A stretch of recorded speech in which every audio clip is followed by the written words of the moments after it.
Good evening, ladies and gentlemen. Welcome to all book lovers and lovers of ideas. My name is Katalin Deme. I am senior researcher at MCC Brussels. First of all, I want to convey you Frank Furadi's greetings, who unfortunately can't be here from the beginning of this event because he's participating in another conference in the European Parliament. So he is the executive director of MCC Brussels, if you don't know this. And he will do his best to come at least to the end of the discussion. And he will then ask very sharp questions, as he used to. For me, it is very important to stand here exactly at this venue because the excellent collaboration between MCC Brussels and the List Institute has already resulted in fascinating intellectual events. We have, maybe some of you participated already, debated at this venue, the ideological attacks against classical music, against the classical ideal of beauty, and also the diversity agenda forced upon the arts. But today, we will take up an issue which impacts even more society, more broadly. And this is the crisis of reading. We will ask, what are the causes of this crisis? Is it enough merely to explain them by digitization or by the COVID? Shouldn't we dig deeper into the issue? Shouldn't we dig deeper in the questions and answers? Of course we will. Our starting point will be that reading has always been controversial. If we go through different historical periods, there were always attempts to control, to regulate people's reading habits. And anyhow, there was one common thread in these attempts. And it was that censorship always tried to impose common norms on society to ensure social control. Yet, today's censorship follows a reverse logic. Cancel culture seeks to abolish common norms and polarize societies in the name of diversity. Classic literature is purged of racial and sexual stereotypes, while literature that reflects so-called marginalized groups in society, LGBT groups or maybe migrant groups, is promoted. National languages are stripped of their richness and expressiveness and mainstreamed according to political criteria. At the time of the last cultural revolution or cultural war in the 1960s, the left cleverly realized that the cultural takeover also had a potential for a political takeover.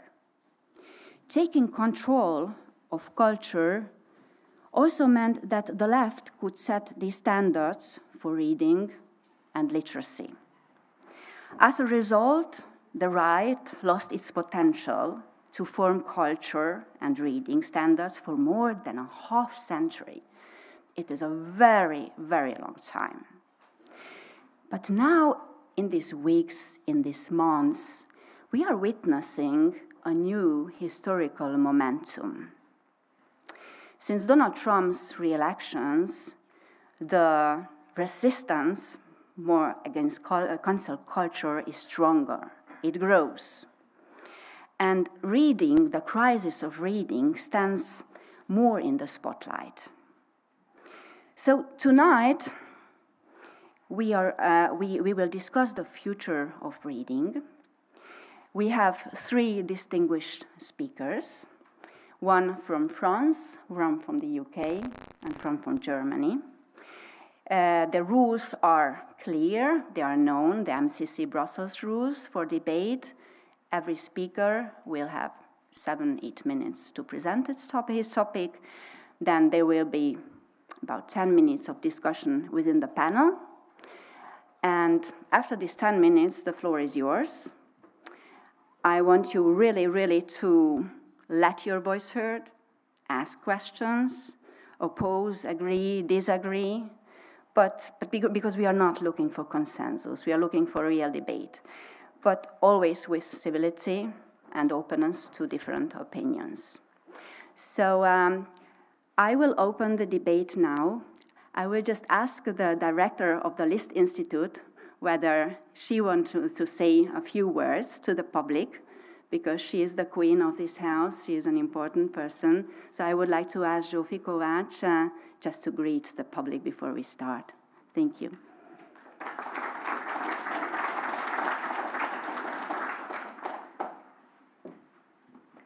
Dear ladies and gentlemen, good evening. I'm Zsófi Kovács, the director of the List Institute, which is part of the Embassy of Hungary here in Brussels. We are really proud of the collaboration with the MCC Brussels because thanks to these collaborations, we are bringing and providing our audience really meaningful conferences, and we highly appreciate the topics and ideas and the vision of the MCC Brussels. And we are proud that we are able to bring a wide spectrum of programs, not just classical music programs or fine art exhibitions, but also talking about new technologies, scientific achievements of Hungary, not just a rich culture, which is very well known. Yesterday we had just a Minister of Culture and Innovation from Hungary, and tomorrow we will have a space-related conference about the new Hungarian space program. I'm really glad that you are all here, and we are looking forward to the forthcoming events as well. So you are warm welcome. Enjoy the evening.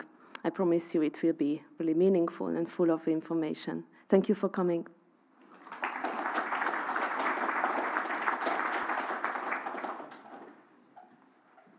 Thank you very much, Zsófi, for your kind words. Our first speaker is Hélène Lozun. Hélène Lozun, just a very short introduction. She is mother of 4 children. She is a historian, specializing in the history of Austria. She is educated at the Sorbonne. She taught French language and civilization at Harvard. She now works as a correspondent in Paris for the European Conservative. Hélène is a keen waltz dancer. She also teaches waltz. And with her husband, she founded the Bal des Parisiennes, which is the official Viennese ball in Paris. So long live the memory of the Austrian-Hungarian monarchy. And the floor is yours, Hélène.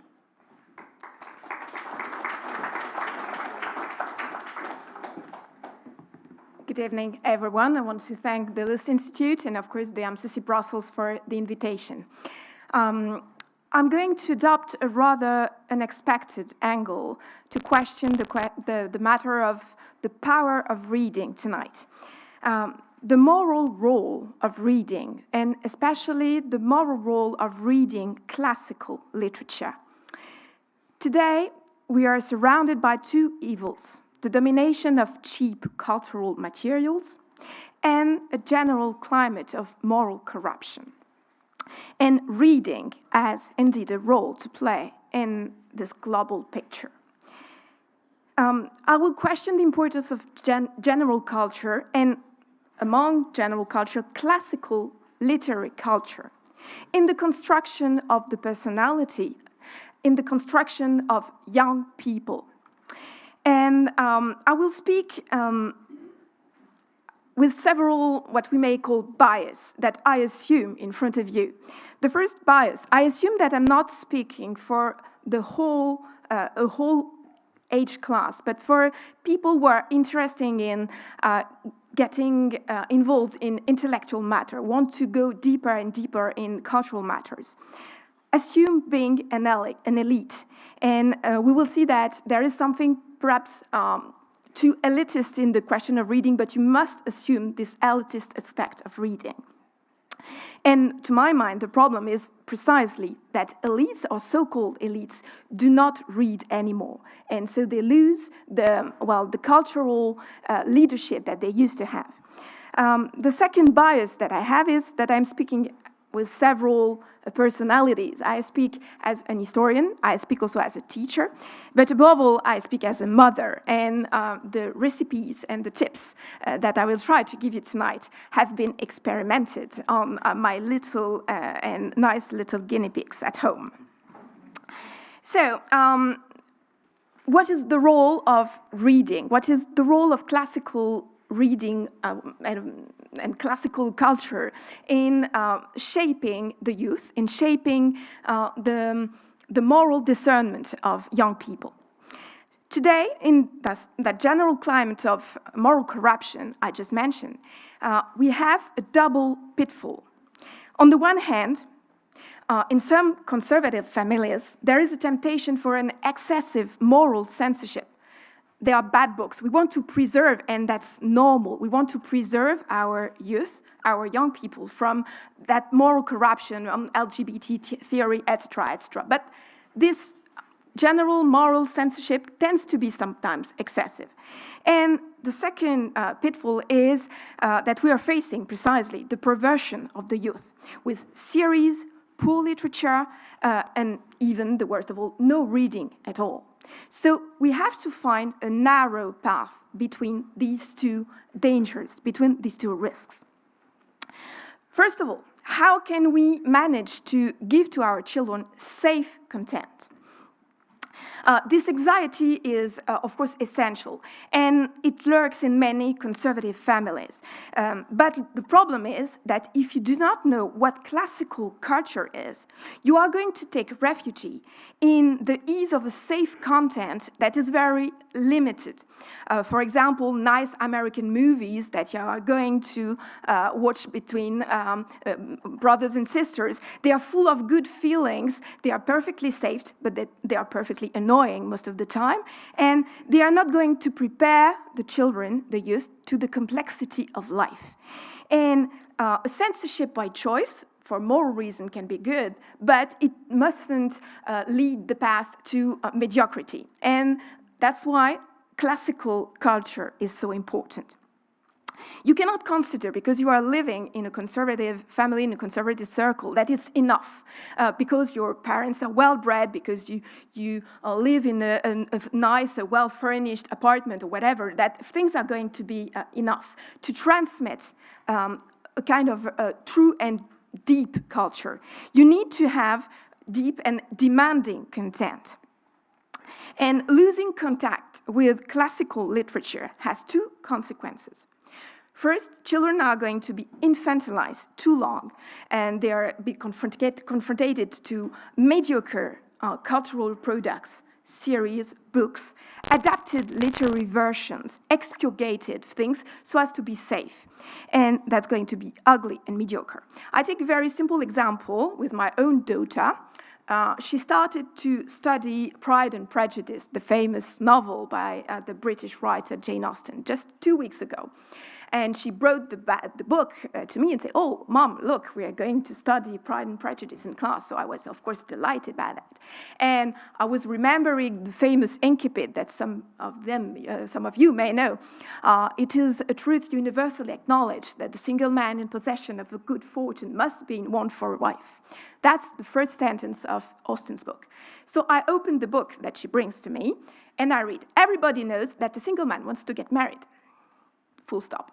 And so it was an arranged version of Pride and Prejudice. It was considered that it would be more adapted to young children, that it would be easier for them to read, but it has strictly no interest. So be careful. By trying to adapt content to the youth, you are giving them ugly and mediocre cultural material. The second danger is being confronted, on the other end, on the opposite side, to adult depravity that is going to spoil the soul of children. Television series, bad books, internationally known, such as Game of Thrones or 50 Shades of Grey or whatever. And they are going to be submitted to extreme crudity and violence. And these materials cannot enter the mind without leaving damage. So how do you find your way between these two dangers? Classical literature is the solution. And it's a demanding and it's an exalting way to choose. Western literature begins with the epic of an adulterer, Homer, Iliad, Odyssey. Homer sings the anger of Achilles, the lust of Paris, who is going to snatch the beautiful Helen from the hand of his husband, Menelaus. And this plunges the Greek world into the Trojan War. Classical culture is full of immoral content, but they are presented in a way that is acceptable for the youth, even if it's demanding. The classical culture in the narrow sense of the term, so what I mean is Greek and Latin literature, tends today to disappear even among the best institutions. And yet, there was a time when one grew up in ancient literature where we could find some models, some repellent characters, some exalting character, and you had models to identify, to say, well, I want to be that, I don't want to be that. There was a very famous book in the classical education in France called in Latin De Viris Illustribus, so a famous man.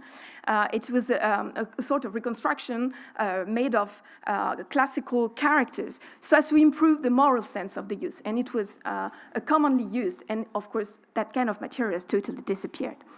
So let us not be stopped by some considerations like, young people today don't read that anymore, it's inappropriate, they don't have the maturity level. The question is how you are going to speak about that. I think that the youth today still crave for greatness, but you have to propose this greatness. You can identify when you are a teenager to the inner conflicts of a Sid or a Romeo, of course. And beyond the morality of the stories itself, you also have the question of being exposed to passages that are too crude or too raw. And classical literature comes to the front there too. We've known for centuries that good literature has a role to play, to speak about love, to speak about bodies, to speak about men, to speak about women. Literature has celebrated love in chosen terms.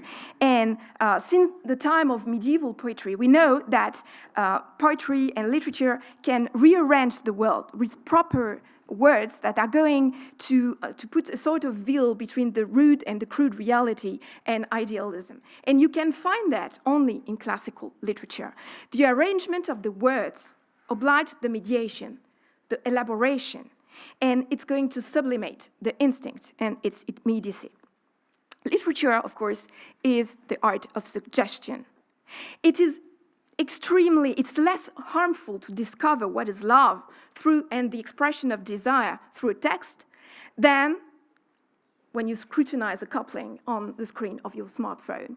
Of course, the power of the image is much more violent in the mind, especially among the youth. Almost finished. The brutality is fed by the absence of words. So it's a vicious circle. The less you read words, the more sensitive you are going to be to the power of image. And image, paradoxically, destroys imagination. So now how do you manage? I think that the first tip I will give as a mother and as a teacher is exemplarity. If you read, your children read. At home, I have some children, and they read a lot. And why do they read? Because they read with me from a very young age. I start to read books with my children at the age of 3 months. You can start very early. They are going to see you reading, they are going to read, and they are going to understand that spare time is reading, not scrolling on your screen. So some parents sometimes ask, well, what do you do to make your children read? Read yourself. If you don't like reading, your children won't like reading either. And the last thing is, the last piece of advice I'd like to give is to take time. It demands time to introduce the youth to classical literature. And the most important thing to remember is that education begins with the education of the educator. If you are not convinced in the necessity of reading yourself, you are not going to be able to transmit that to the youth you are dealing with. Thank you. I hope I was not too long.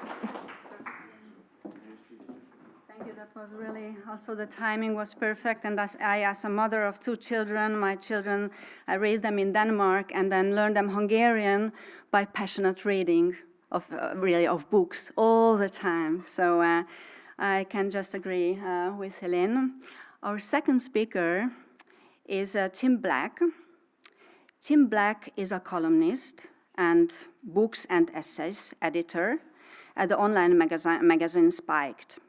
He holds a PhD in English from the University of Sussex, has a love for literary modernism, but has never finished Ulysses, to read Ulysses. I did, but it took me 2 years. He lives in London with his partner, teenage daughter, and middle-aged Whippet. It is a very special dog. I read that in the 19th century it was sometimes called the poor man's racehorse. Angol agár a magyaroknak. So Tim, please, the floor is yours.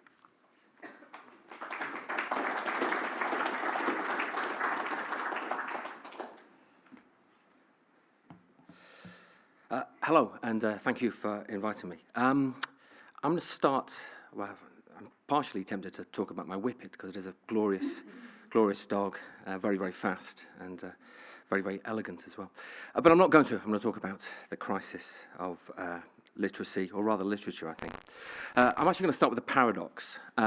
Literacy levels in the UK are historic. According to the international tables on these things, the UK is sort of round about sort of the top, or sort of close to the top. At the moment, we're really, really good at reading, it seems. It's a source of national pride, perhaps even greater than our football team, in fact. So as I said, we're really, really good at reading things, perhaps in the most functional sense. Really good, that is, at kind of decoding and making sense of those alphabetical symbols that we're surrounded by. Young people, it seems, young Brits certainly, and it goes for all Western kids. They just can't get enough of text at the moment. I don't just mean the endless messaging and scrolling and so on. Many young people now watch, and this is one of the most curious kind of cultural sort of phenomena of our time.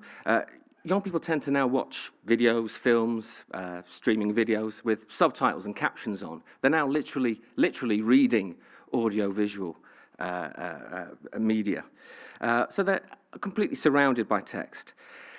Yet at the same time as literacy levels are really high, at the same time as reading, at the same time as sort of young people, at the same time as Brits seem to be reading a lot, survey after survey shows the same thing, that fewer and fewer people are reading for pleasure. Indeed, fewer people are reading books, certainly to the end. Thanks to the existence of Kindles and e-books, we now know to what extent books are actually completed. I think it's one of my favourite sort of contemporary factoids. Thomas Piketty's Capital in the 21st Century is the most bought non-fiction book, and it's also the least read non-fiction book. It looks good on the shelf, and in fact, that's often where it stays. So right now, we've never been as literate as we are right now, and we have never read so few books, it seems. We've never read so little for pleasure, for illumination, indeed, for something other than the acquisition of information. In the terms of Frank Furedi's book on the subject, which inspired today's conference, reading, I think, has rarely been as powerless as it is right now. And I think we need to reckon with the growing powerlessness of reading. Now, the easy answer, I think, is always to blame new media, blame new technologies. They're always being blamed. The 1920s, Virginia Woolf, great literary modernist, she was moaning about the cinema. She thought that was going to wipe out reading, wipe out books, because the literate masses would just be too tempted by the unrefined pleasures of cinema. Fast forward 70 years, Susan Sontag, writing in the 1990s, remember this was the era of kind of dial-up internet still, car phones, not smartphones. She was worried that the internet, in her words, was turning books into an endangered species. And again today, we get the same kind of sort of blaming of technology. The main explanation, I think, given for the decline in book reading, the decline in the kind of reading for pleasure culture, is the rise of smartphones, social media, etc. Now, I think this kind of technology blaming is a form of displacement activity. It's a way of kind of projecting anxiety about sort of social cultural changes onto new media. Because I don't think the growing powerlessness of reading, the decline in reading for pleasure, I don't think that can be attributed to the rise of TikTok. I think the main cause, is the cultural devaluation of book reading. The increasing sense that books, especially great books, have anything really to say to us today. I think the main problem is the fact that literary traditions, national or otherwise, have been slowly deprived of cultural authority. The aura, if you like, the aura of books as repositories of kind of great spiritual or intellectual value has waned significantly, I think, over the past few decades. And as a result, the impulse to turn to a book is withering with that. Why bother almost with an activity that seems so pointless, that seems so culturally devalued? This is quite a shift, I think. For much of the 19th and 20th centuries, literature had a kind of secularized but almost sacred character. Hence, there was a canon of literature, a changing list of culturally celebrated books, poetry, and plays that carried an absolute authority within a given, often national community. They were seen as sources of meaning, sources of almost spiritual value beyond the workaday world. As that great kind of British Victorian educationalist Matthew Arnold had it, the great works of literature, famously the best that has been thought and said in the world, they were valued precisely because, in his words, they turned a fresh stream of thought on our stock notions and habits. That is, they allowed for the cultivation of the whole personality, as Matthew Arnold had it. Or as Frank actually describes in The Power of Reading, book reading was seen as crucial to the cultivation of one's sense of self. It would thwart our sort of previous held assumptions. In Matthew Arnold's word, it would turn a fresh stream of thought on our stock notions and habits. But this sense of the value of literature, its canonicity, if you like, has come under increasingly sustained assault in recent decades. Interestingly, it's principally come under sustained assault from within academia. In the 1960s and 70s, for instance, you had English lecturers who were meant to be sort of promoting and advocating literature, who were meant to sort of appreciate the sometimes sublime value of great works of literature. You had them sort of actively devaluing it. You had them talking about decentering the text, to use some of the jargon of the time, of hailing the death of the author, to use the name of the famous Roland Barthes essay.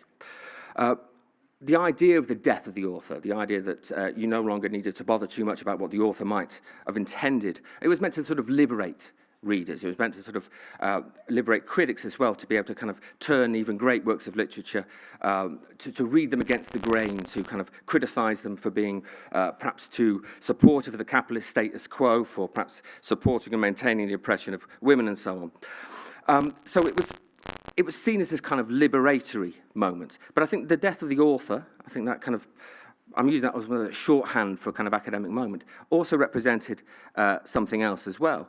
I think it represented the death of the book's authority. It marked the point at which a work of literature, philosophy, and so on was slowly divested of its power. It ceased to be a work of anyone in particular. It just, sorry? 1 or 2 minutes. It ceased to be a work of anyone in particular and just became a text. It ceased to be a work, it became a text. It just became a grist to the clever critic's mill. And I think that process of the deauthorization of literature has only accelerated in the decades since. Increasingly today, I think once canonized, great books are not only treated as objects for sort of deconstruction and so on by this or that school of criticism, be it post-colonial or quasi-Marxist or whatever it is, queer, they're now partially demonized as well. They are treated as the worst that has been thought and said in the world. They're attacked precisely to the extent that they challenge today's stock notions and habits. They're demonized precisely to the extent that they kind of challenge sort of current contemporary mores. They are slapped with trigger warnings and so on. They're seen as too dissenting from the current consensus. So given the elite turn against literary traditions, canons, even the idea of great books, is it any wonder, I think, that fewer and fewer people think it worthwhile to read a book, especially a great one for pleasure or for illumination or for enlightenment? We decode and process, I think, text more competently than arguably at any point in history, and at the same time, fewer and fewer people actually believe in the power of literature. Young people are choosing not to study it at school, and some universities in the UK are now shutting down literature courses. Upbeat note. I'm going to end on an upbeat note because I suddenly realised I'm just mounted a sort of Jeremiad against a sort of contemporary culture. I think the kind of elite turn against literature, the move to warn readers of the dangerous and sometimes triggering content contained even within Shakespeare, I think that's almost at the same time a backhanded tribute to literature's potential power. It simply needs enough people, I think, willing to defend that power.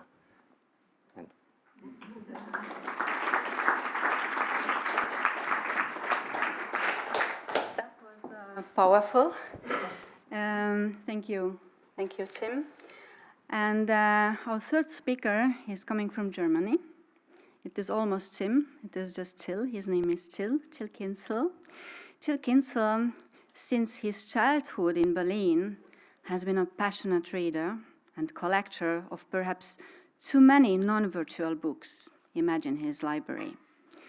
He has taught English and American literature both at high school and at the universities of Berlin, Paderborn, and Braunschweig. He has written numerous reviews and academic essays, and is of a German language almanac on Christian literature and intellectual history. He recently translated Sir Walter Scott's essay on the fantastic writer E.T.A. Hoffmann, whose Gothic horror stories most of us over 40 read in our childhood, Hoffmann Mesei for the Hungarians.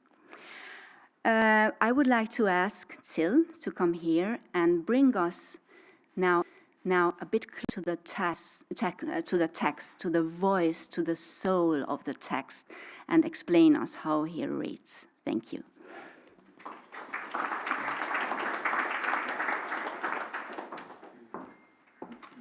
Okay, thank you very much for inviting me to speak to you here about a few points that seem to me important also on a positive note for fostering reading, and that's why I want to speak a little bit about why reading out loud matters in particular. And so it's not just the question of to read or not to read. What counts is continued reading to children from a very early age on. And in fact, you can start right on the first day your child is born, because you also begin to speak to this child. And why not reading to the child in a language the child does not yet know, but has already heard speaking in the womb of the mother. And this is already a very important point, because the voice in which language is transmitted to a child is also the voice which the child will later as a reader hear while reading silently or aloud to others, because every reading has a kind of voice to it. Even if you listen first, you will connect this listening to words and their meanings, and in the beginning, of course, not just the meanings of the words. And that is also one point that I would like to make right in the beginning that seems to me very important in order to give a certain kind of counter weight to the current desire to measure everything. You have all these kind of test scores. The schools have to teach to the test in order to find out what kind of functions a reader may fulfill according to some pre-designed concept. But if you really think about it, language, before everything else, is always more than just a means of communication or a means of transmitting information.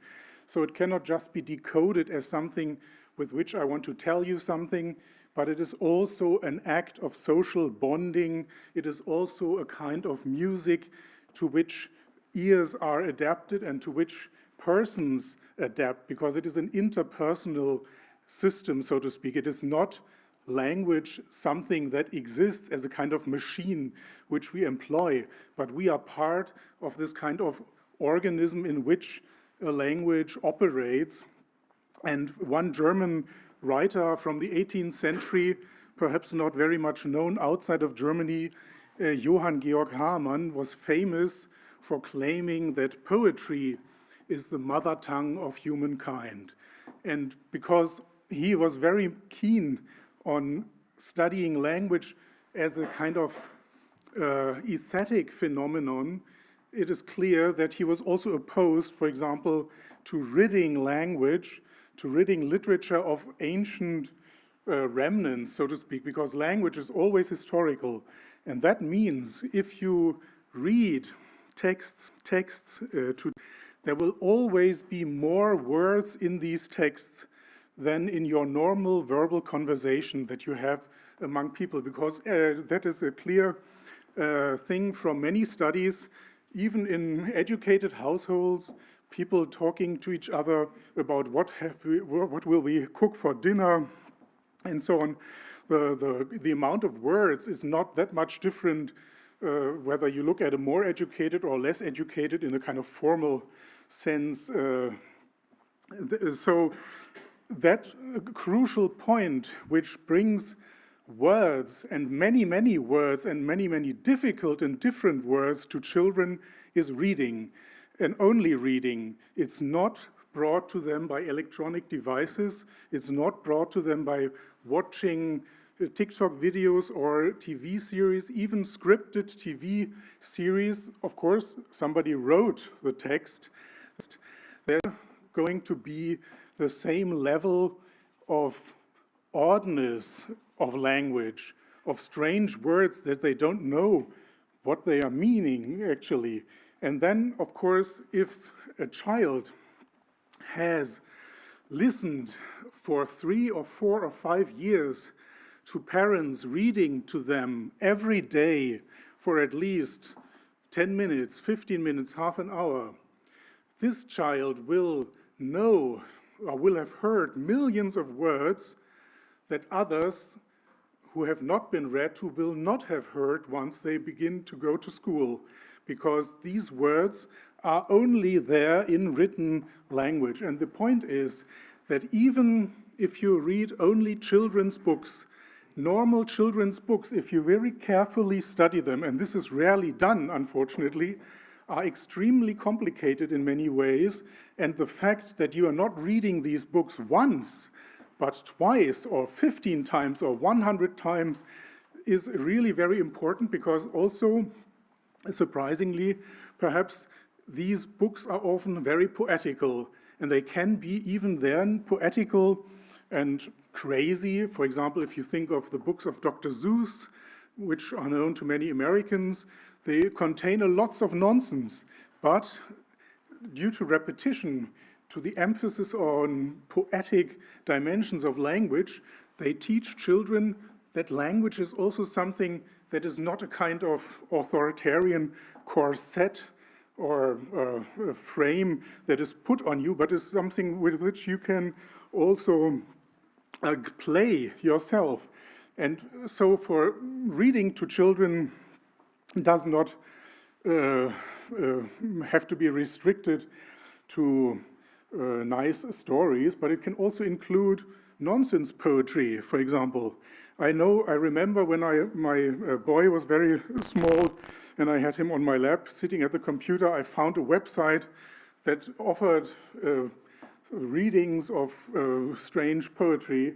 And then at some point, after we had read this again and again, he was claiming that he wanted to listen to one of these particular German poems, which do not really make sense on the basis of, linguistic reference or something like that, but only as a kind of sound.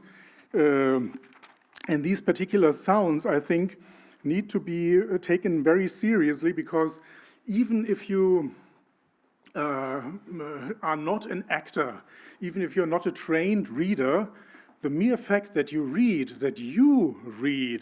to the child is crucial, and that is something I would say has to be deplored, that too many, I'm speaking of course only on the basis of my slim knowledge of the German education system, that this has declined considerably.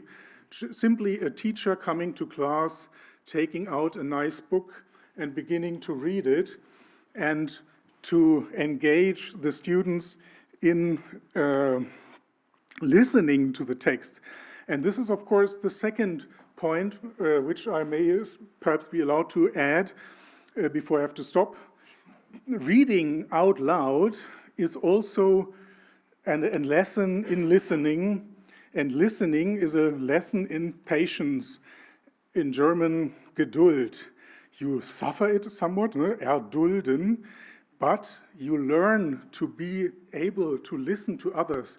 And this is absolutely crucial for any education in which you want people to listen to some kind of tradition.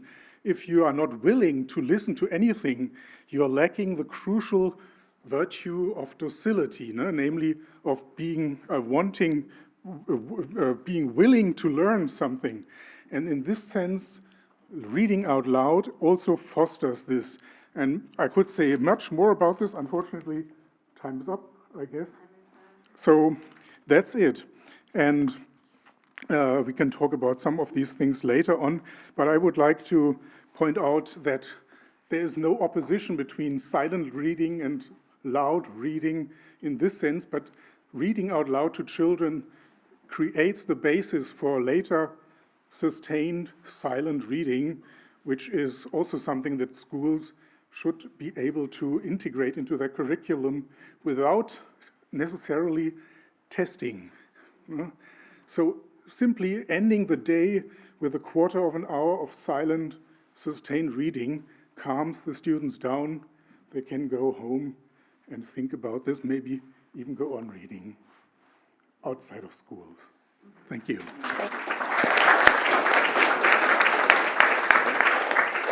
So, dear friends, dear audience, and my dear guests, thank you for these 3 times very interesting 7 minutes.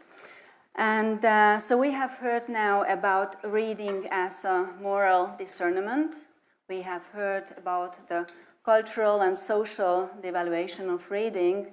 And we have also heard about how important it is to reading aloud and to repeat text, and how important the human voice is, and parents' role, of course, in opening a new world for their children. What follows now is we will have a shorter debate within the panel, and the rule is that I have chosen 2 or 3 questions. Every guest has 1 question to answer. And then when we finish debating, then the floor is yours. So my first question is to Elena.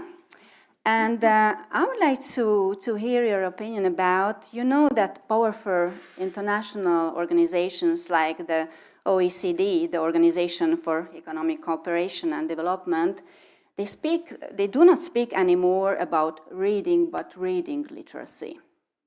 Reading is atomized to understanding, using, evaluating, reflecting on and engaging with text in navigating through ambiguity, distinguishing between fact and opinions, and constructing knowledge. Terrible even to listen to.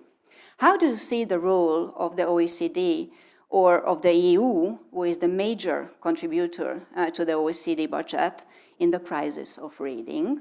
Then I will ask Tim a question. I would like to ask you about censorship and cancel culture with relation to books. What do you think, how do you see it? What is the difference between the cancel culture of books today and earlier eras book banning through the church or modern authoritarian regimes?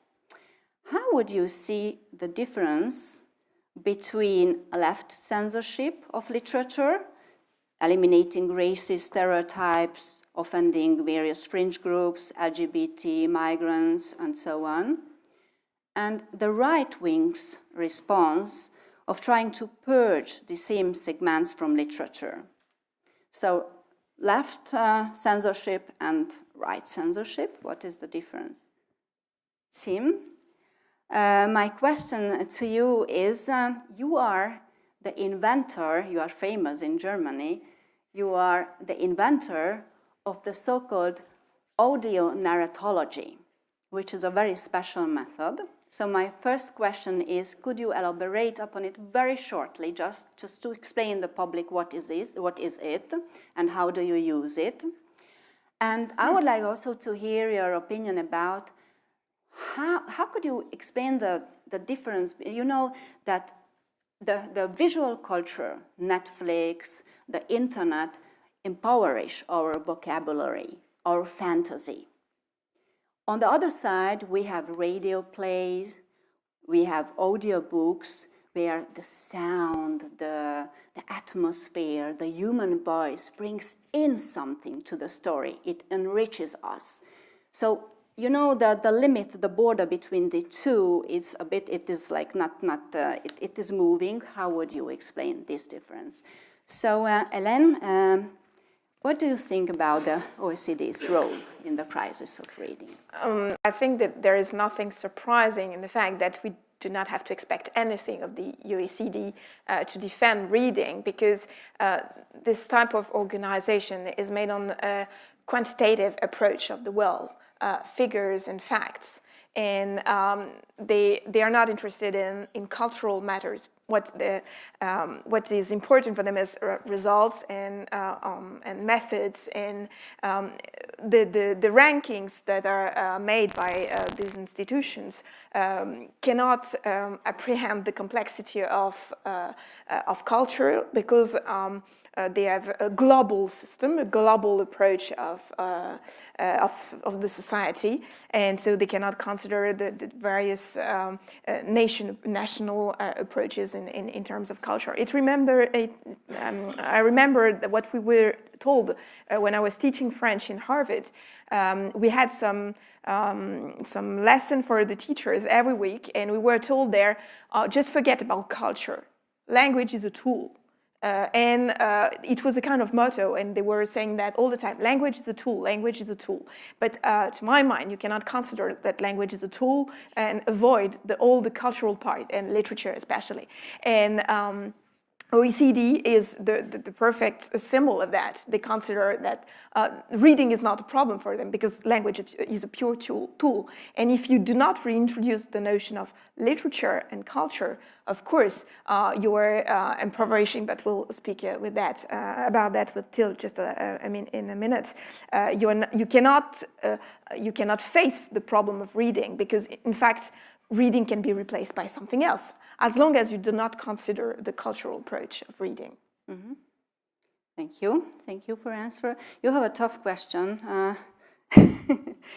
Tim. So what about the difference between classical censorship back in time and the new cancel culture, and the difference between left and right censorship? Yeah, I don't know if it's a difficult question. I think it's two questions. I think that's the cheeky thing. I think the principal difference, I think, between our classical image of censorship, book burnings, or the Catholic Church's list of sort of banned books and so on, is that there was a distinct sort of moralistic dimension to that. That these books were considered to be morally corrupting. They were considered to be heretical against whichever religious doxa you happen to be protecting. Whereas I think contemporary censorship has a strong kind of therapeutic dimension rather than an explicitly moral one. So it's all about protecting, or it assumes that people won't be able to cope with certain opinions or views. So certain classical books, they'll be kind of purged or stripped of certain content, which it's assumed that people just won't be able to cope with. Or it's assumed that the content is just simply too offensive, that people will just be sort of overwhelmed emotionally by it. So I think that's the central distinction, that contemporary censorship has this strong kind of therapeutic, strongly kind of condescending dimension, as opposed to, I sound like I'm championing old-fashioned censorship, but at least you knew where you were with that. The distinction between left and right censorship, it's a difficult one, because on the one hand, I'm opposed to censorship per se, and I would support free speech absolutely. But because I keep thinking about the situation in American schools, where you effectively have parents taking back control, as far as I can see, of certain aspects of the syllabus, and because as far as I'm concerned, they were having some kind of moral instruction through various books imposed upon their children. So I can appreciate the pushback and the desire to kind of take some control over the kind of moral education of their children. I think that for me, I can see the progressive, in the old-fashioned sense, progressive dimension to that. I think that's how I'd kind of answer that at the moment. Absolutely. I think that there are two differences between the left-wing censorship and the right-wing one. The left-wing censorship and cancel culture rewrites the books. It doesn't content with putting them aside or say don't read them. They rewrite them. For example, here we are in Brussels. We are in the capital of comics. But I don't know if you know all the controversies that have aroused around Hergé comics or Maurice albums. They are rewritten, so with captions saying, "Well, this is wrong." For example, Maurice is a hero. Lucky Luke. They erased the cigarettes. So they are changing the content. They are not just saying it's not good. They are rewriting it. So we are very close to, of course, Orwell and 1984. And you are proposing an alternative content and say, yeah, it's another version. You are changing the translation, etc. And the second thing is, the second difference, I think, is in the leftist censorship, you are posing a judgment on the person who is reading. You're a racist if you read that book. In the more classical or right-wing censorship, so this book shouldn't be read, and it's on a list like the index by the Catholic Church. But there is a judgment, a moral judgment on the person who reads in the progressive censorship. If you read that, you are feeding the patriarchate. You're a racist, etc. You are evil yourself. It's not only the work that is evil. It is the person who is reading it, and I think that's a major difference. Very interesting. Thank you. Till, please. Okay, so the initial idea that actually I tried to come up with this notion of audio or audio narratology was because my wife is especially interested in narratives, and I was talking to her at some point and asking her, isn't there anything in this kind of field of research on audio aspects, listening and reading? And obviously this has to do with the fact that in the humanities departments, especially in the literature departments over recent decades, there has been a kind of visual bias, if you like, because many literary scholars turn to, watching movies, and it's always also what teachers in schools do. They, okay, we still have some time, we can now maybe watch a movie, and then the teacher is laid back because he no longer has to do anything. And of course, that does not mean that you could also do proper film analysis, but they are not doing it. And so it's always this easy way out. And if you take to audio texts, this is absolutely impossible because you have to listen on the spot and try to come up with methods of analysis. How do sounds operate? How do they shape a narrative? How do voices with their breaks and in between so that you get a certain impression of the narrator, of the people interacting in a story. And there are some very brilliant German actors, readers of texts where they read, for example, Niels Holgersson's Travel with the Goose in German, but he reads it in such a way that you imagine you're listening to a radio play because he has the ability to speak every voice in a different tone. And I know some people, and including myself, who buy audiobooks if they know that this particular speaker is actually reading them. So this is also an interesting aspect, and we thought that should be studied more. And it's also maybe something that should be relevant for today's academia, because that's something we haven't yet talked about. Even humanities students, even they don't read anymore, and what is even more important, they don't write anymore because they can just use KI. They just have to put, I used KI for this paper, And then that's the case at the university where my wife teaches. They are not able to do anything about it. They can't know what precisely did this person write by means of KI. Did it just help in structuring the text or whatever? But that means the whole humanities is in fact a sham. And so on this other note, one would perhaps even have to say, in certain respects, it would be a good thing for the humanities departments to close down, because that would not hinder the thriving reading culture that other people could then foster. It's not the humanities scholars who are doing it in this sense. Huh? So another question that you have to remind me. Well, I wanted to hear, or the public, to tell the public about audio narratology, and actually the difference between the visual culture, the commercial visual culture, with short dialogues, very simple, mediocre text, and then listening to radio plays, and having also a visual context. Yes, okay. And I can just mention this. This is really something that needs more of radio playwriting. So I know it well about Germany and Great Britain, because they had strong public radio stations that fostered this almost from the beginning in the 1920s in Germany as well as in Britain. In other countries, this has been less pronounced, but it's also sometimes not known well enough to Western scholars because they don't know the languages, so they don't know Slovenian radio plays, even though they exist. But this kind of culture has also contributed to, many famous actors worked for radio drama. And I knew a very famous radio drama director in Germany who was really working intensely with the actors.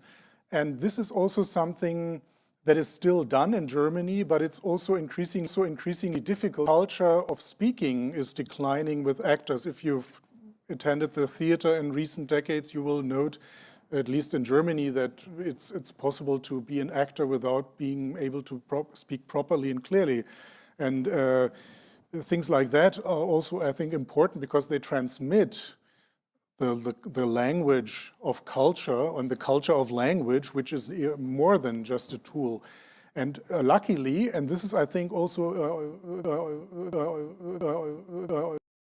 something that we should not mind, the many radio plays, for example, of classical texts that you can find on the internet now if you know how to look for them in various languages. And this is also, of course, important. You have to learn languages. Why not listen to this in Spanish, in English, Hungarian, whatever, if you can find it, in order to get into these languages? Because just listening to this language also might entice you to do that. And I think learning languages, just on this note, is also a very important counter movement to the tendencies of today. For example, in Germany, we have politicians like the Prime Minister of Baden-Württemberg, a former communist who turned green and was also a teacher for many decades. He thought, he voiced this idea that actually learning languages is no longer that important because you have Google Lens and other devices which enable you to translate things on the spot. But this is, of course, a complete reversal of what humane scholarship actually meant. And of course, it means a complete authoritarian imprisonment of people because they are no longer able to get outside their own language and their own prepared, packaged thought items that are produced for them by some machine inventors who are never going to tell you what they intend. And so this is also an important aspect, I think, that needs to be considered. Learning languages is terribly important in this regard. Amazing. This is for me personally very interesting also because I remember this anecdote about Tolkien that when he wrote the Herr der Ringe, the Lord of the Rings. Lord of the Rings, he didn't want it to have illustrations. He inhibited illustrations, and there is an anecdote from Denmark that Queen Margaret II, she met Tolkien in Oxford when she was a young girl, and she fell in love with him. And when she returned to her hotel, she tried to make illustrations to the Lord of Rings, but these were some very abstract angel-like figures. And the next day, she just smuggled into the pocket of Tolkien, these illustrations. And when he returned home in the evening, he just opened them and he liked them. And he gave her exceptionally, he allowed that one edition of the Lord of Rings can be illustrated by Margaret's illustrations or drawings, but it just tells that he understood, this very wise man, that you have your fantasy, you have these images in your head, so you can imagine everything from the text. You don't need any illustrations, actually. But this is a very interesting explanation. Thank you, Till. So if you don't have any other comments on each other's answer, then I open the discussion in the public. And please ask questions. We have help here with a microphone, so just hand and ask whatever you want about reading.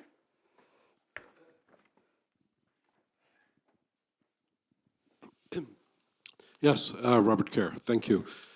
Just a few comments just about reading out aloud. That is in the Middle Ages and in classical antiquity. That was how one read. It's only with the Enlightenment that we started to read silently. And for Dr. Black, the index used to be the best publicity for a book.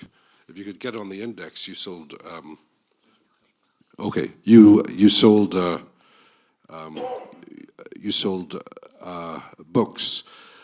The biggest problem that I have as a university professor is that students, they can read technically, but they can no longer digest a big book, which is a huge problem.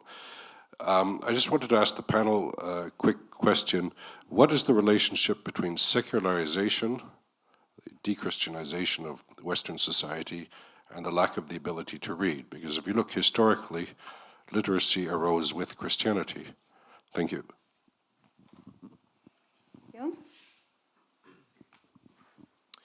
Yes, thank you for the discussion. Dr. Kinzel, you mentioned German Hamann. I want to mention another German, Johann Gottfried von Herder, who said that language is an expression of the character of a people. So my question is, does the panel think that, or what does the panel think is the relationship between nationality or belonging to a certain nation and language? How does, the way that your parents taught a specific language shapes the way that you perceive the world, shapes the way that you think, way that you are in the world, etc. Werner, please. I would like to share an observation with you, which brings me to three other points, and I'm looking forward to your reactions to it. My observation is that reading creates or gives you the opportunity to wander around different realities. You have the paramount reality of everyday life, and then you take a book, a romance, a piece of poem, and you come to different worlds, which makes you richer. But of course, this leads to the issue of, let's put it this way, censorship. Do we really want others or children to move into these different realities? Everybody knows the famous example of Don Quixote, who has read so many chivalry romances that he got crazy and found himself in a crazy world. So this is, I guess, the issue of censorship. Do we contain? The full issue is this wandering around different worlds, and this brings to the issue that only if we share the feeling that culture is much more than our everyday life, it is worthwhile to take the risk of wandering into different worlds. We do not know how we return to our everyday reality from these different worlds, but the spirit should be relationship. We should explore that. The second issue is, if we want to wander through different worlds, we need to have the necessary time to do that.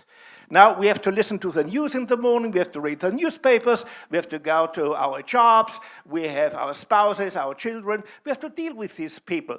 How can we afford, in a legitimate way, in a way which is, well, considered to be legitimate, to go back into our angle and to find tranquility of our hearts with a book? Well, so depends on, well, how our everyday life is organized. Maybe we should ask the question, what is wrong with our everyday lives if we do no longer have the opportunity to do this wandering around different realities? Last point, creating different realities can be done by different codes. Of course, words is one code, or listening, like in these audiobooks, which are so charming, so wonderful. Arts are another way.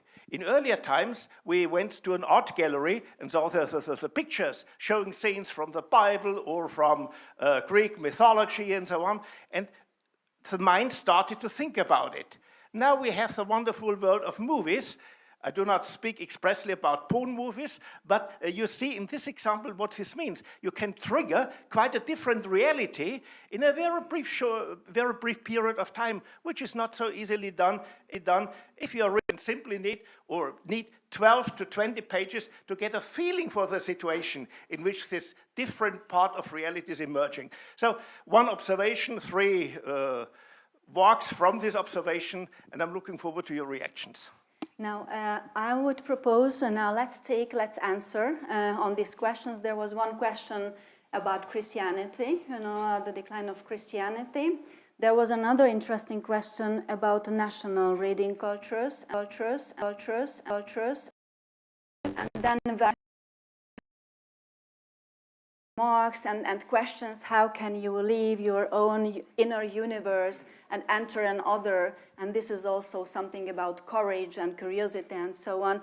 So I would again start with the lady, with Helen, and you just choose, I don't know which question is closer to your heart.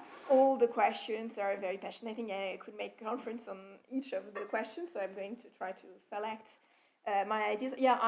About Christianity, I think there is indeed a link between the decline of reading and secularization, because I think that the key notion is the loss of contemplation and the loss of moments that are totally free from any notion of rentability.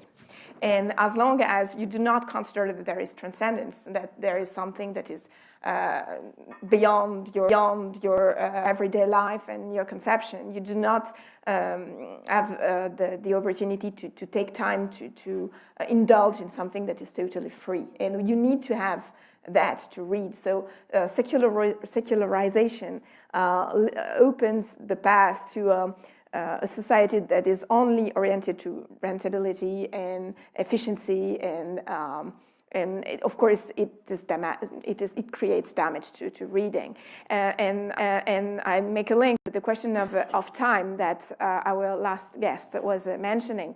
Indeed, there is a question of time, and it's the same thing for travel. Now you take a plane, and in a few hours you are from your home to another one.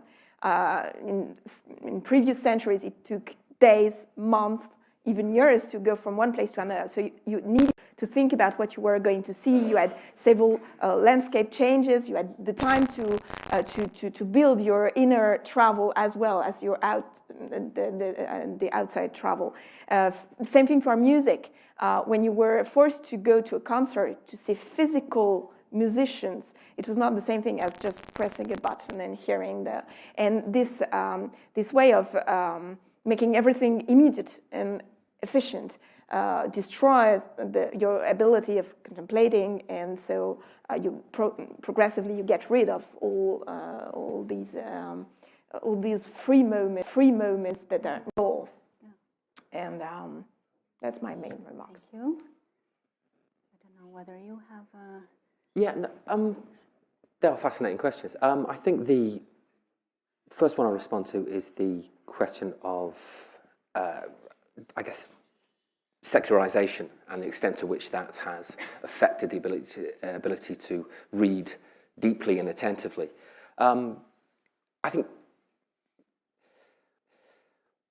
I can see how you can argue that simply because of the reliance of, well, simply because of the evolution of the way in which we interpret and read has depended so much upon a model of interpreting scripture.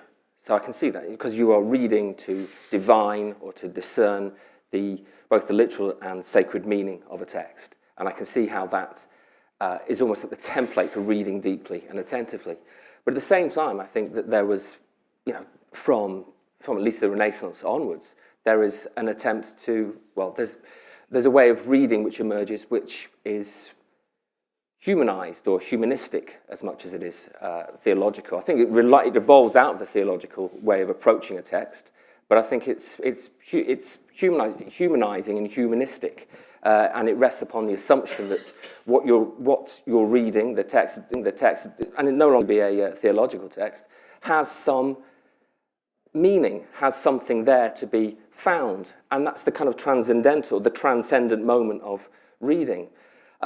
I think that's the problem now with a lot of reading, or rather the conception of reading, that it's kind of flattened out, that you're no longer concerned with reading a great work of literature, and I kind of alluded to this in my brief talk. You're talking about a text. It's flattened out. You no longer think there's something behind it, some author, be it the big G one or a smaller human one.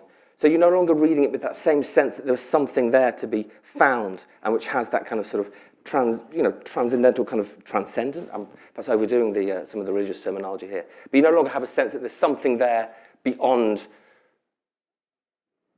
what is, and that almost touches upon the point the gentleman was making at the back about reading allowing you to sort of enter other worlds. And I think that's precisely the point. That's one of the great pleasures of reading, just encountering something that is completely alien to your everyday world. I mentioned the Matthew Arnold quote because in some ways he was a reactionary person worried about the masses and what they might do, but he was aware of the limits of, well, as far as he was concerned, that people were too concerned about business concerns. His great phrase was business concerns. People were too worried about calculation and reason and so on. And he wanted to find some alternative source of meaning.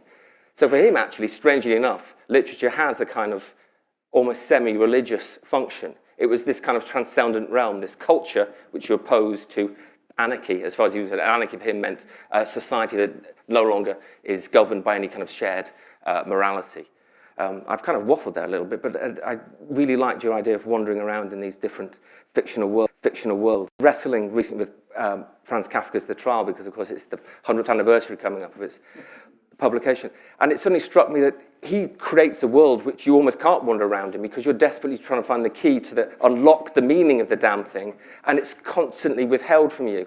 And I remember Walter Benjamin saying that Kafka has written texts which are uninterpretable. There's no way of actually finding a way. And so for me, he's actually created this kind of sort of world unto itself, but never. Franz Kafka there. I was hoping I should lead on to you. Oh, it makes perfect sense. And unfortunately, our time is limited here because about all of these topics we could have a long discussion. And I agree. There's also, of course, an interesting point about this secularization or not issue, namely that, of course, in the earlier 20th century, also in the 19th century, it was a very strong element of the workers' movement, social democratic party people, radical socialists, they were very much into reading bourgeois literature because they thought Schiller and Goethe are the highest expressions of human culture, and we are not going to let the ruling class keep this from us, so to speak. And you remember even the Orthodox communists in the middle of the 20th century, you know, this famous citation by Zhdanov, the great Stalinist, was that the bourgeoisie has let their cultural heritage go to pieces and we are going to keep fast to it.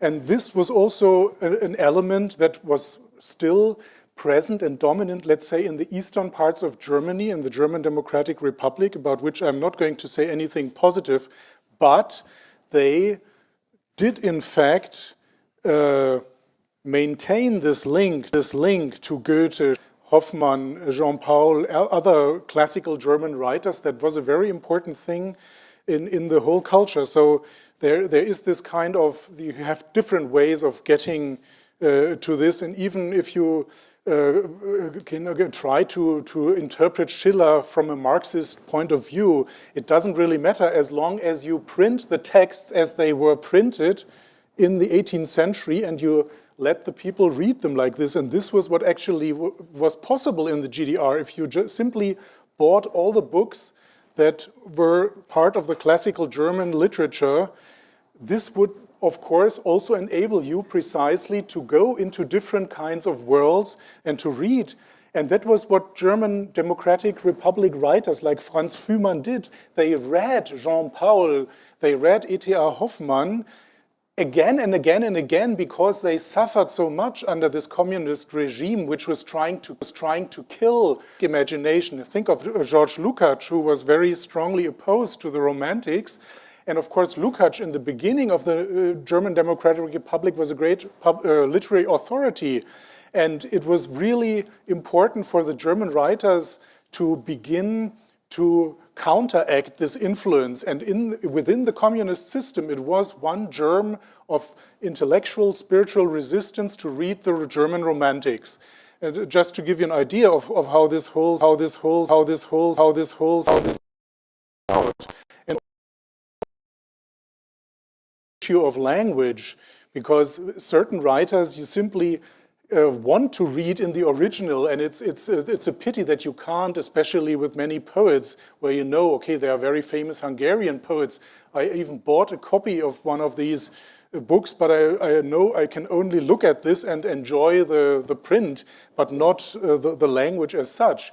But I think this notion that, for example, in philosophy, you have these dictionaries like Vocabulaire Européen de Philosophie, which precisely functions on this idea that they are intraduisibles, words that cannot be translated.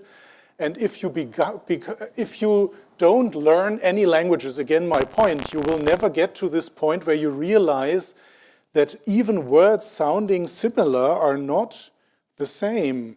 And if you use the German word Rechtsstaat, for example, it's not the same as rule of law or état de droit or something like this, because the whole cultural context is different. And this is also, I think, a kind of element of national identity that you cannot disregard. And it's not going to go away as long as people read the old texts and will find meanings for these terms. This is really fascinating because we are opening the Pandora's box, yeah, you sure. know. So this is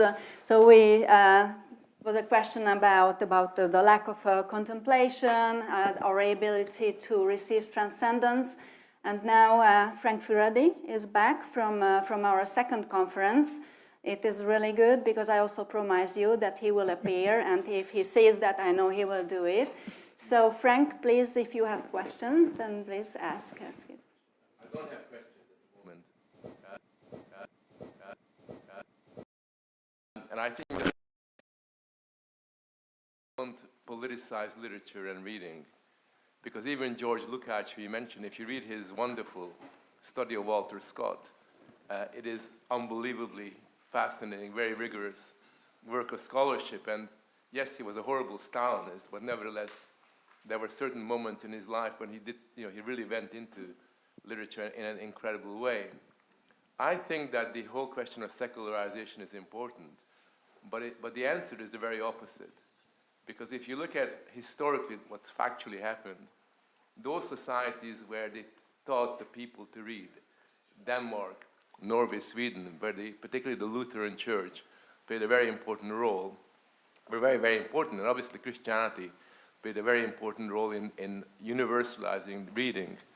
But reading culture did not develop in a religious context, for a very simple reason that in most religious societies, people were confined to one or two books that they could read. So in Britain, the only books you could read as a Christian was the Bible and the Pilgrim's Journey. They were like the two books that every good Christian family read. When you look at the whole development of reading culture, it takes place in the most secular places. It begins in the Renaissance, it kicks in the Renaissance, where all of a sudden you have this development of romantic imagination in relation to all the things that are carried on. It carries on in the more secular places in Germany and elsewhere. The first book that really captures the European public's imagination is Goethe's Werther, which becomes the first mass bestseller, and which basically kind of indicates a new world has been created, where suddenly you have all these, sort of novelist stars kicking in. Rousseau's, for example, also being very, very important in relation to that. So I think it's important to realize that the reading culture is very much to do with secularization. Which doesn't mean to say that it was anti-religious, or that it was, sort of kind of committed to a particular philosophical or political standpoint. But the really important point for me that's important to realize, and this is not to get too pessimistic about our world, is that the reading public is a small minority. If you actually look at the statistics in the 18th, 19th century, there's a lot of discussion about books, but the people that really read the books were always a relatively small section of society. And that's true as much today as that. I spent a lot of time going to sort of book fairs where I launch my book, and I walk around, go to Edinburgh, Frankfurt, places like that, Gothenburg, where there's these book festivals. And I'm amazed at how many people there are. And they're bringing their children around to kind of look at the books. So there is still a kind of audience for that. It's a very small audience relatively to society, but that's always been like that. I think where the problem is the fact that, as Tim was saying, there is no cultural affirmation for reading in schools and elsewhere, because what we're doing is we're infantilizing the process of reading. I hate children's literature now. I mean, if I had a young child now, I wouldn't let them anywhere near children's books. They don't need to have children's books. They can read adult books at a very, very early age and do it like that. I also think that there's a mystification that has kicked in, where we blame the problem of reading not just simply on iPhones and computers, we also blame them on what we call the attention deficit of our society. And we got this idea that somehow we're less capable of paying attention than previous generations. And it's interesting because the whole idea of attention span is a metaphor that was invented in the 18th century, the attention span. There's no such thing. If you look in your body, you haven't got an attention span. It's entirely a cultural metaphor that we apply to situations. And it seems to me that if you look at the whole question of attention, which is the key issue that is raised in education and elsewhere, it becomes very, very clear there's a clear relationship between attention and people's desire to take seriously a particular body of literature. And it's our inability to give meaning. As a university professor, I knew that my job was always to basically turn young people on to literature, to reading. And I knew that that required me to stand on my head, to make jokes sometimes, but also to be very firm. So when, for example, students said, but in the other classes, we don't have to read the whole books, we can just chapter or a photocopy that teachers give out. I said, well, that's what they do, but if you're ready, it doesn't work like that. And if you hold the line, and you really, really hold the line and insist that books are meant to be read from cover to cover, it's amazing what you can achieve with young people. Because what you really are saying to them is that we take you seriously as a reader. We got to talk to them as a fellow reader rather than just somebody that we're kind of teaching here and there. So I think that we have to adopt a very optimistic orientation and not give in to this horrible kind of infantilized culture. If we do that, then we can at least create a movement, a small movement of cultured individuals that can provide the focus for other people and inspire other people to take the book very, very seriously. Maren, please. Thank you. Hi. Thank you for your great talks. I liked them all. So I actually come from the world of the visual arts, right? The world of the non-verbal story, or the non-verbal text. So, and it is basically, I come from the world of affect, not the world of effect. And we can tell you it is our time. The world of stuff before interpretation, everything's vibes. All my students from yesterday will know everything's vibes right now. We are living in a world of affect. And because the world of effect, the world of interpretation, and that includes reading, is so fraught with kind of this constant berating by schools, by institutions, by everybody. So who wants to be berated for what they read, how they interpret it? They do it wrong, whatever you do. It's not the correct way to do it. From the left, from the right. So what is greater than just having or communicating with each other through just constant vibes, through constant affect? So, you know, to make reading more fun or just more accessible, just, you know, have a vibe shift. Stop berating everybody who wants to read something. One last question from the public, and then we need to resume our ideas. Please, here is a gentleman in the 1, 2, 3, the 4th row. Thank you. Thank you. Quoting the song, "Video killed the radio star," I think social media killed both the writers and the readers. Why? Because these new technologies are affecting the chemistry of the brain by using techniques of rewarding and all the time. So people need new things all the time, new things. In my opinion, I think more than rediscovering the power of reading, we have to reshape it. Because for the Generation Z, it's not possible to stay a long time reading, for example, 5 minutes.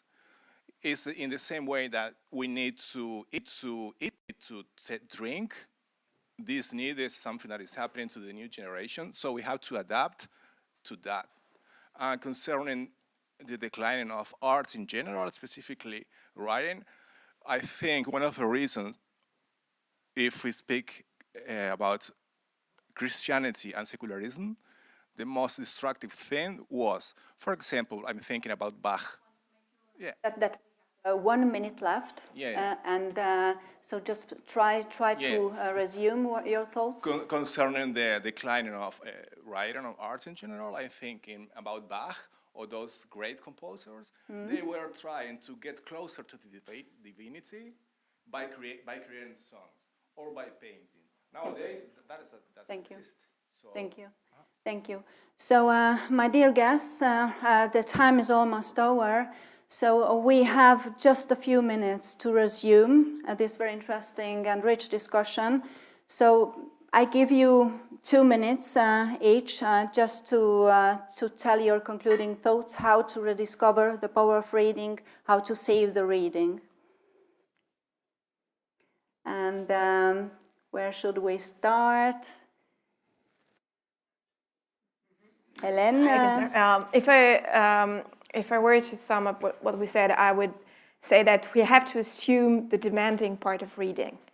We have to assume the elitist part of reading. And we have to assume the fact that it's challenging, it's hard, but it's worth it.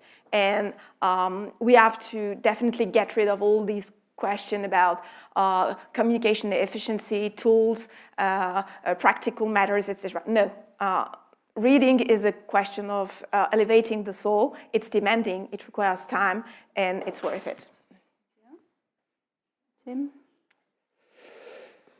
Yeah, I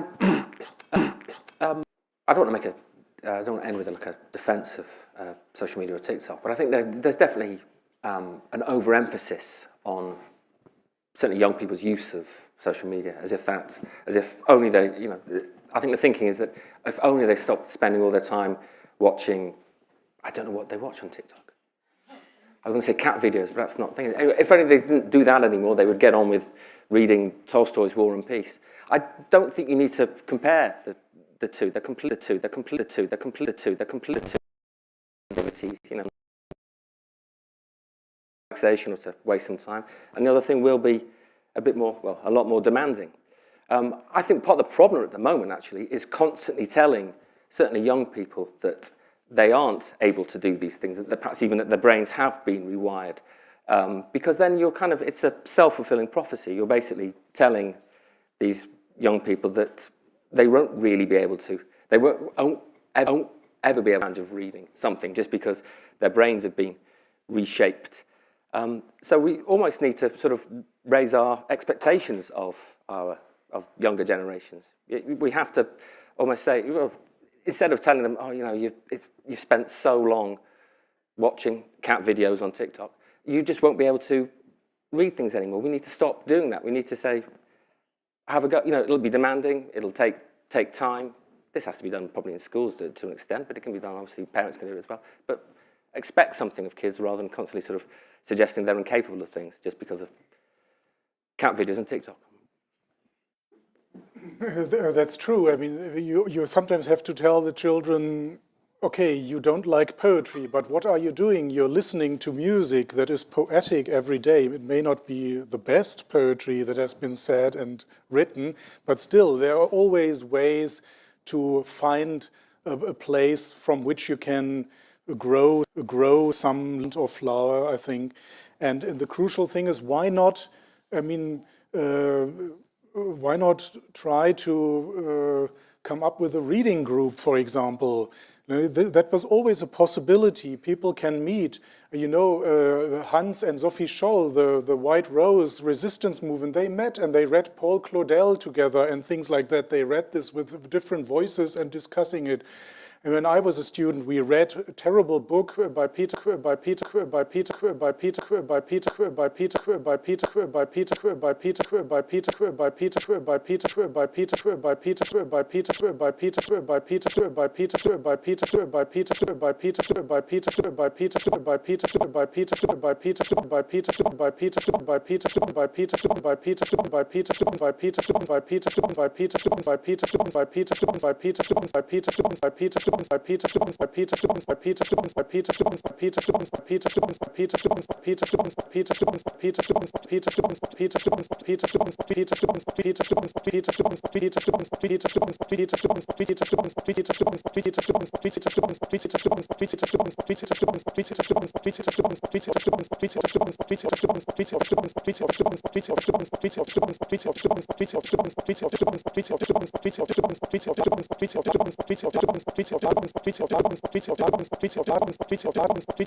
and thank you for your attention.